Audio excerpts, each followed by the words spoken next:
So dito naman guys, ang i-share ko naman sa inyo is kung paano to i-adjust. Ito. So makikita nyo dito, yan, tinapakan ko lang to, itong brake na yan, brake pedal, para ito ay umusli. So dapat itong dulo nito ay dapat sakto lang na lalapat dito, dun sa pinakailalim niya. Ayun o, sa ilalim niya.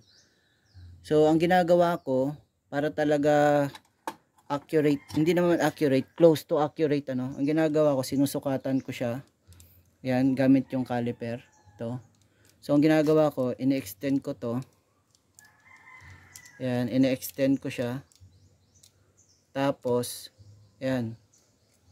Yan ini-extend ko siya. So ito yung pinakadulo niya, ito. So ang ginagawa ko, ibababa ko lang to. Ayan. Yan na yung bali ito, pantay na siya dito. Ayan. So ang nasukat natin dyan ay nasa mga 41, 81 or 42. Sabihin na natin 42. Tapos kung titingnan natin yan dito, susukat natin yan dito, ipapantay nyo lang yan dito. Ayan, ito ipapantay mo lang dito. Ayan, so dito yung pinakadulo niya. So dito yung pinakadulo niya, di ba? Ayan, dito yung pinakadulo niya. So ang gagawin mo ngayon ay since ito yung lalapat dito siya, ito. So ang gagawin mong adjustment ay ibababa mo ngayon to. Ayan. Ayan, tingnan nyo ito. Itatapat mo ito dito. Ito, itatapat mo to dito sa marking na yan. Ayan o. Ayan. Ngayon, pag natapat mo na yan, ang gagawin mo, bali, iaano mo to. Ayan o. Ang gagawin mo ngayon dito, ito, ilalagay mo yan dito, sa tapat. Ayan. Ayan o. So, dapat magdikit ito, at saka dito. Ayan. Tapos titingnan mo to, dapat nakalapat yan dito, level siya. Ayan, makikita nyo dito, ayan o. Ayan, dito mo sa dito. Ayan o. Ayan o. So, naka-level siya, ayan o. Dito, ito. Ayan. Tingnan nyo dito, ayan o. Ayan. Halos nakalapat siya. Ayan o. Ayan. Nakalapat siya. So, ayan. So, ito, talagang lapat na lapat siya doon. Ayan. So, ibig sabihin, itong adjustment na to, sakto lang na nakalapat siya doon sa pinakadulo. Ngayon naman, may isa pang technique na pwedeng gawin. Halimbawa, wala kayong ganito, no? Ito, wala kayong caliper. Ang ginagawa ay, bali, tinatapakan lang ito.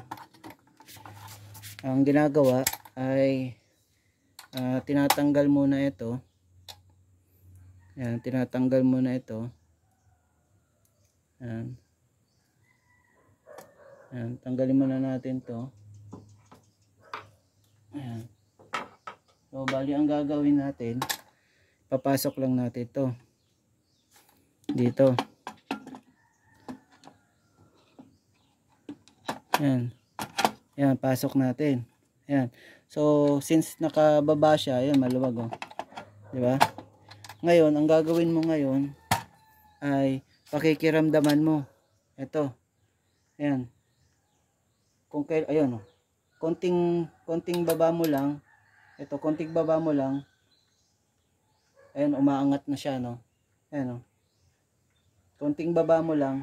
Pwede mo ring hawakan ito para mas madali mong maramdaman. Tapos ito, ayan. So, ayan o. Ayan. So, konting ano lang.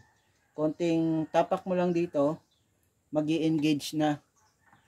So, lalapat na agad yung rod doon sa loob, dito sa loob niya. Ayan. Ngayon kapag ayan, so pag nakaangat naman siyang ganyan, ibig sabihin sobra yung adjustment pag nakaangat ng ganito. Ibig sabihin yung push rod dun sa loob naka-extend siya. So kaya niya na itutulak. So dapat sakto lang siya na ganyan. Ayan, oh. Pero hindi din maganda guys na sobrang ganyan tapos naka babang baba na to, hindi pa din to gumagalaw.